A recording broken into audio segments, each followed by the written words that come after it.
అందరూ బాగున్నారా? బాగున్నారా?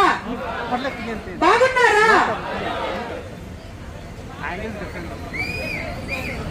లేదు, బాగున్నారు. బాగున్నాం. అరే ఒక ఎవరెస్ట్ నేను చెప్తుంటే నమ్మాలి ఏంటి? నా దగ్గర బోల్డ్ ఎవిడెన్స్లు ఉంటాయి. ఎవిడెన్స్ లేకుండా నేను మాట్లాడు. డాక్టర్ గారు రండి please. This doctor is from Kadapa district. Please give a plus. బాగున్నామా అని చెప్పడానికి నిదర్శనం. రండి. నిరాశ అనేది ఉండకూడదు మనిషికి. నిరాశ అనేది ఉండకూడదయ్యా. నిరాశ వచ్చేస్తే ఎలా పోరాడతారు అంటే, మేము ఎంత గట్టిగా నవ్వుకున్నామంటే కిషోర్ సారు తర్వాత మన జ్ఞానేష్ భలే భయంకరంగా నవ్వుకున్నాం. ఇదేమన్నా పిక్ని ట్రిప్. ఒక నెల టూర్ వేసుకున్నావా పోయేదానికి? వేసినాము ఒక టూరు. ఎక్కడ? రోడ్డు బయట ధర్నా చౌకులు వేసాము ఒక టూరు. 2025 అక్టోబర్ నెలలో 1వ తేదీ నుంచి సాగింది మా యాత్ర. ఎప్పటి వరకు తెలియదు, కానీ అన్నింటినీ సాధించే వరకు. అవునా? GO number 99. GO number 99. GO number 99. GO number 99. GO number 99. GO number 99. GO number 99. GO number 99. GO number 99. GO number 99. నేను వచ్చిన వెంటనే మన వినోద్ను చూశాను. ఆంధ్రప్రదేశ్ పిహెచ్సి డాక్టర్స్ అసోసియేషన్ కుబేరుడు ట్రెజరర్ డాక్టర్ వినోద్. పాపం చూడంగానే పాపం మొక్క సన్నబడింది. నిజమే, నా బిడ్డంత వయసు ఉంటుంది. కొంచెం బాధేసింది, నిజంగా చెప్తున్నాను ఒట్టు. కానీ డాక్టర్ గారు మాట్లాడిన తర్వాత అనిపించింది, నో ముఖమే పలచబడింది, గుండె నిబ్బరంగానే ఉంది,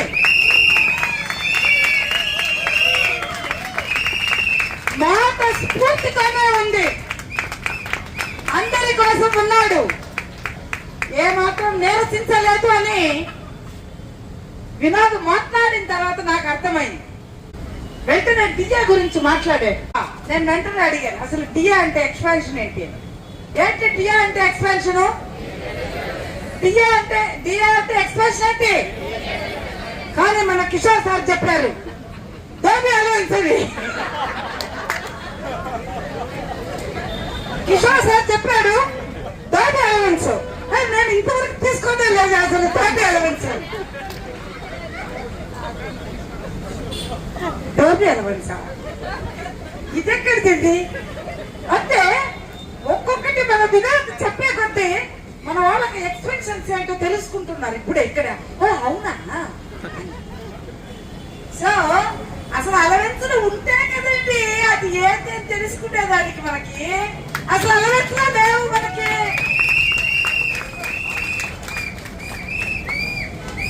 అలవెన్స్ ఎప్పుడో మర్చిపోయినా మనం. కాబట్టి దాని ఎక్స్పాన్షన్ అంటే కూడా మర్చిపోయాం. అలా ఉంది మన పరిస్థితి ఇప్పుడు. ఇంకేంటి అలవెన్సెస్? మొన్న మా డాక్టర్ గారు స్వరూప అనే ఒక చిత్తూరు నుంచి వచ్చినటువంటి ఒక డాక్టర్ గారు పడారు. ప్రజలకు ఉచిత పథకాలను ఇస్తున్నారు, మాకు ఉన్న పథకాలను ఊడ్చేస్తున్నారు అని. అవునా కదా? విన్నారా లేదా? నేనైతే బాలకృష్ణ ఫ్యాన్. ఇదిగో ఇక్కడ ఉన్నారు బాలకృష్ణ. ఇంట్లో ఉన్నా, ట్రైన్ లో ఉన్నా, ఎక్కడున్నా సరే ఫార్వర్డ్ చేసేస్తాడు. దాన్ని చూడకపోతే నాకు ఇంకా అసలు బ్రెత్లెస్నెస్ వచ్చేస్తుంది. అది ఎక్కడ ఏమి లేకపోయినా కూడా నా దగ్గర ఉంది. ఏంటి? Power bank. వెంటనే ఇచ్చే కరెక్షన్. ఏం పెట్టారు మన Balakrishna? Day before yesterday, I conveyed my sincere thanks to Balakrishna for forwarding all these inspirational messages into the groups. తనకు బాధ్యత తీసుకున్నాడు. అలా ప్రతి ఒక్కరు బాధ్యత తీసుకోవాలి. ప్రతి ఒక్కరు లీడర్స్ తీసుకోవాలని కాదు, ప్రతి ఒక్కరు ఒక బాధ్యత తీసుకోవాలి. బాధ్యత తీసుకుంటేనే మనకు విజయం అనేటటువంటి దక్కుతుంది. వినండి, నేను కూడా తెల్లవారు తెల్లవారుతో లేచి 4 గంటల కేరళ ఎక్స్ప్రెస్ ఎక్కి తిరుపతిలో నుంచి అక్కడ దిగి ఇక్కడికి వచ్చి మాట్లాడుతున్నాను అని అంటే పని పట్ట లేకుండా అందరినీ ఇన్స్పైర్ చేయడానికి. అయినా దీపం వెలగాలంటే నూనె పడితే వెలిగిస్తారు, కానీ కాలం గడిచే కొద్దీ నూనె తగ్గుతుంది ప్రమిదలో. మనం ఏం చేసుకోవాలి? మళ్ళీ దాంట్లో నూనె పొయ్యాలి. అది జ్యోతి తప్పు కాదు, దాన్ని వెలిగించాలి అనే బాధ్యత ఉన్నటువంటి వ్యక్తి ఎప్పుడూ మెలకువతోనే ఉండాలి, దానికి నూనె పోస్తూనే ఉండాలి. హోమం వెలగాలి అంటే అగ్గికి యాక్షన్ పోయాల్సిందే. చూసారా మీరు ఎప్పుడైనా? ఒక్కసారి కాదు, మొత్తం మంత్రాలన్నీ కూడా మన వేదిక చాంటింగ్స్ పూర్తయ్యే వరకు ఇంతప్పుడు కర్రలు తీసుకొని పక్కన ఉన్నటువంటి నెయ్యిని పోస్తూనే ఉంటారు. నెయ్యి ఎంత పవిత్రమైనదమ్మా! గోవు నెయ్యి తెలుసు కదా అందరికి. ఆవు నెయ్యి చాలా పవిత్రమైనది. మనం ఇచ్చే ఇన్స్పిరేషన్లు కూడా అంతే పవిత్రమైనది. మనం ఇచ్చేటటువంటి ఇన్స్పిరేషన్లు కూడా పవిత్రమైనవి. ఆ హోమం వెలుగుతూనే ఉంటుంది. అంటే ప్రకృతిని శుద్ధి చేయడానికి మీలో కూడా స్ఫూర్తి వెలుగుతూనే ఉండాలి. ఈ ప్రభుత్వం మనల్ని చూసేటటువంటి ఈ చులకన భావన తొలగే వరకు ఇన్ని రోజులుగా ఇక్కడ కూర్చొనుంటే రాహుల్ సార్ ఒక వీడియో పెట్టారు. ఏం పెట్టారు సారు? చర్చలకు పిలుస్తున్నారు, వెళ్ళిపోండి, మిగిలినది నవంబర్ లో చర్చిస్తాము. ఏదో పాండమిక్ వచ్చినప్పుడు యుద్ధ ప్రాతిపదిక మీద మన సేవలను వాళ్ళు అందుకోలేదా? యుద్ధ ప్రాతిపదిక మీద మనల్ని పనిచేయమని చెప్పలేదా ప్రభుత్వము? మరి యుద్ధ ప్రాతిపదిక మీద ఇప్పుడే ఒక కమిటీ వేయండి. నవంబర్ లో ఏంటండి కమిటీ వేసి తీర్మానించేది? ఏం డాక్టర్ గారు ఆలోచిస్తున్నారు? అరే ఇంత మంది ఆంధ్ర రాష్ట్రంలో వాళ్ళకందరికీ యుద్ధ ప్రాతిపదిక మీద పనులు ఇచ్చినటువంటి వాళ్ళు ఆశాలు ఇవి చేయాలి, ఏఎన్ఎంలు ఇవి చేయాలి, డాక్టర్లు ఇవి చేయాలి, ఎమ్మెల్యేలు ఇవి చేయాలి, డిఎంఎన్హెచ్ వాళ్ళు ఈ రిపోర్ట్లు పెట్టాలి అనేటటువంటి ఒక ఇదంతా తీసుకొని వచ్చి ప్రతి జిల్లాలో ఉన్నటువంటి కలెక్టర్లను కమిషనర్లు అడిగారు, మీ జిల్లాలో ఎందుకు ఇంత తక్కువగా ఉంది? మీ జిల్లాలో కేసులు ఉన్నాయి కానీ మీరు ఐడెంటిఫై చేయలేదు, మీరు తక్కువ పెర్ఫార్మెన్స్ అంటే వాళ్ళు పెట్టేస్తారు ఫిగర్. ఈ రోజు మీరు పని అప్పచెప్పగలిగిన వారు యుద్ధ ప్రాతిపదిక మీద ఒక 10 మంది వేసే కమిటీని ఏర్పాటు చేయలేరా? ఇప్పుడే దానికి నవంబర్ నెల కావాలా? ఏం అక్టోబర్ లో నెలలు బాగలేదు, ఏదో పెళ్లి చేసినా ఈ నెల బాగలేదని చెప్పడానికి. ఆషాఢ మాసమా? అలా ప్రిన్సిపల్ హెల్త్ సెక్రటరీ గారు అనుకుంటే ఎంతసేపు అండి? ఈ కొంతమందిని పిలిపించుకోలేదా ఒక ప్రిన్సిపల్ సెక్రటరీ? ఆయన ఇప్పుడు ఫోన్ చేస్తే 1 గంటలో ఉంటారు అక్కడ. అందరూ విజయవాడలోనే ఉండేవాళ్ళని చర్చలకు రాలేరా? ఆలోచించండి. దీనికంతా ఎవరు కారణం? ఎవరో మీరే చెప్పండి. ఒక్కడ చెప్పారు అల్లి సీతారామరాజు, మనమే. అంటే వాళ్ళని ఆలోచింప చేయాలనేకుండా మనము ఆలోచించేటట్టు చెయ్యాలి. వెళ్ళాం కదా రాయబారానికి, నేను మళ్ళా సార్ యుద్ధ ప్రాతిపదిక మీద మమ్మల్ని సర్వీసెస్ ఇంతమందిని పిలిపించగలిగిన వాళ్ళు ఒక 10 మందిని రప్పించి ఈ రోజు సాయంకాలం రేపు కమిటీ వేసి తీర్మానం చెప్పండి సార్ మాకు, మేము వెళతాము. మొన్న ఆరోగ్య శాఖ మంత్రి గారు ఒక పేపర్లో రాస్తున్నారు, పెట్టినారు కూడా. ప్రజల ఆరోగ్యాల గురించి ఏమైనా పట్టించుకుంటున్నారా? ప్రజల ఆరోగ్యం గురించి పట్టించుకోలేదా? పట్టించుకోరా అని కోవిడ్ టైంలో ఎవరు పట్టించుకున్నారు? ఎవరు పట్టించుకున్నారండి కోవిడ్ టైంలో? నేను వెళితే ఒక కలెక్టర్ గారిని కలవడానికి వెళ్ళాం. వెళితే చెప్పకూడదు పేర్లు కానీ, వెళితే కలెక్టర్ గారి సీట్ ఇక్కడ ఉంది, ఇక్కడ వరకు అంటే దాదాపు 3 మీటర్ల ముందుకి ఒక ప్రూఫ్ వేసిండారు. ఒక ప్రూఫ్ వేసిండారు, ఇంత ఎత్తుందనమాట. అంటే వ్యక్తి మనకు కనిపిస్తారు కానీ మనం వాళ్ళ దగ్గరికి వెళ్ళి మాట్లాడేదానికి లేదు. ఆయన మాత్రం బయట పెట్టుకొని ఉంటారు, మనకు లేదు. డాక్టర్స్ అందరం కలిసి వెళ్ళి మాట్లాడతామంటే వెళ్ళకూడదంట, కంటామినేషన్ జరుగుతుందంటే ఆయన కోవిడ్ వస్తుందంట.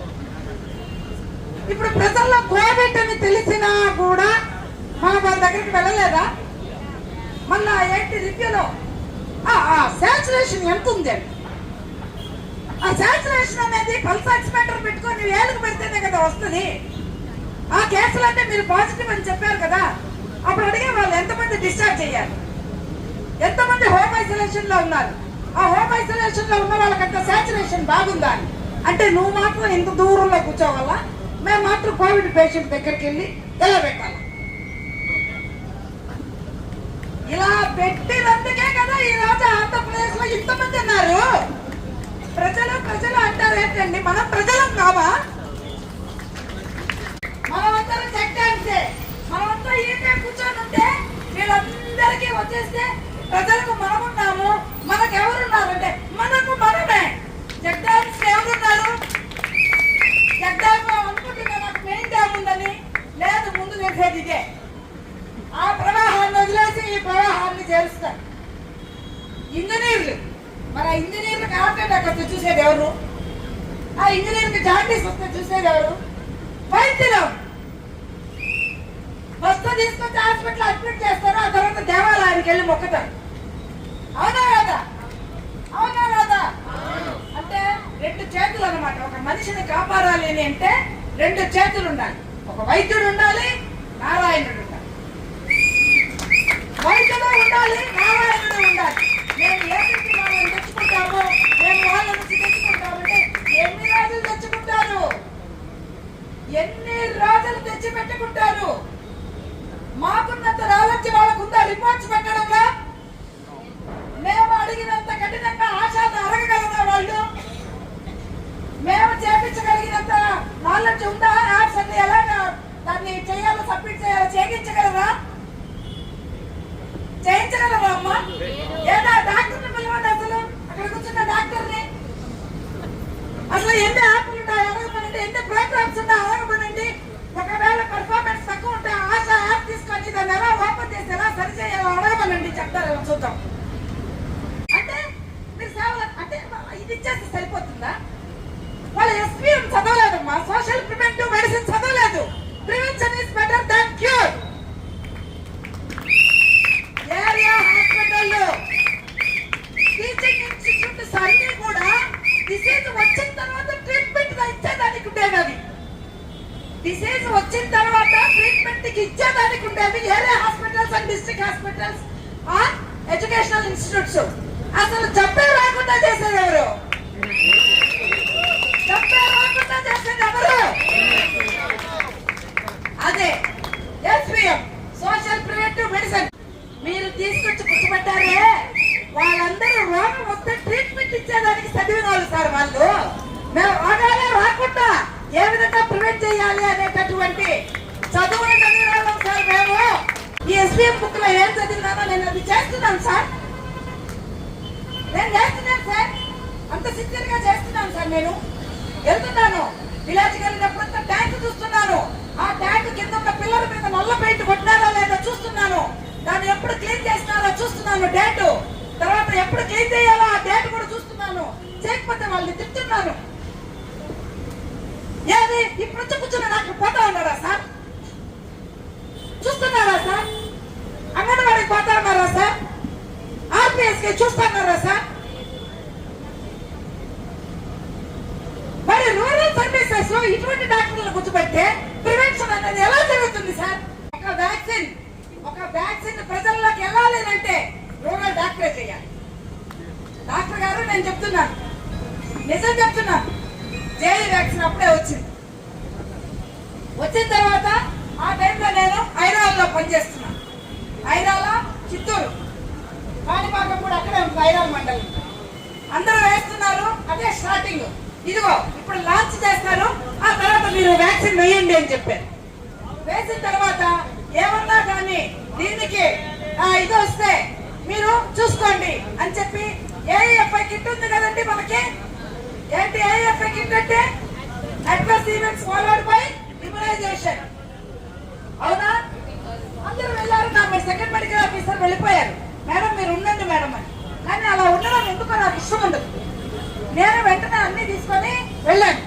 వెళ్ళిన తర్వాత నేను వెళ్ళే ముందు ఆ వ్యాక్సిన్ వేశాను.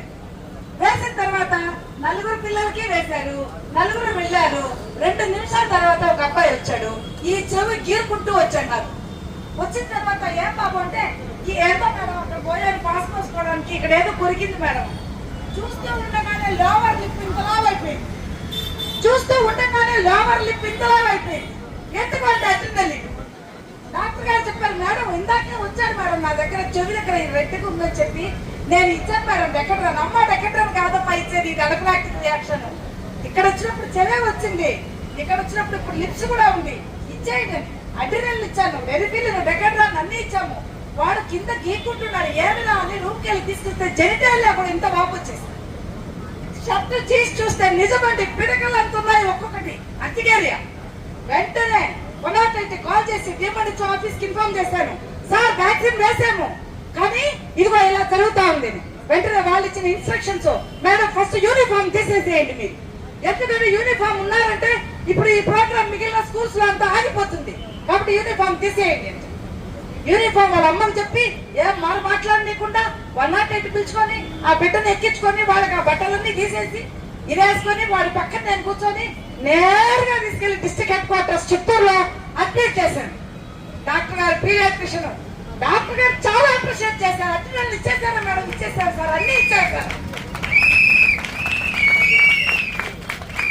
అసలు అటెండెన్స్ ఇస్తే ఎలా ఉంటుందో తెలుసా, అటెండెన్స్ ఇస్తే ఎలా ఉంటుందో తెలుసా, ఒక 10 నిమిషాలు బాగా బాగా మునిగిపోయిన వాళ్ళు చుట్టుపక్కల లేకపోతే ఒక్కసారిగా అంటాడు, అలా ఉంటుంది అడ్రినల్ ఇస్తే.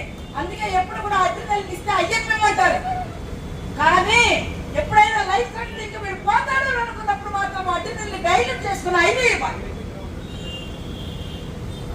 అలా ఇచ్చి ఆ బిడ్డను కాపాడి 3 రోజుల వరకు ఆ బిడ్డను అక్కడే అడ్మిట్ చేసి అంతా రికవరీ అయిన తర్వాత ప్రెట్టిజోలాన్ పెట్టి ప్రెట్టిజోలాన్ అండ్ సెట్రిజిన్ ఇచ్చి డిశ్చార్జ్ చేశారు.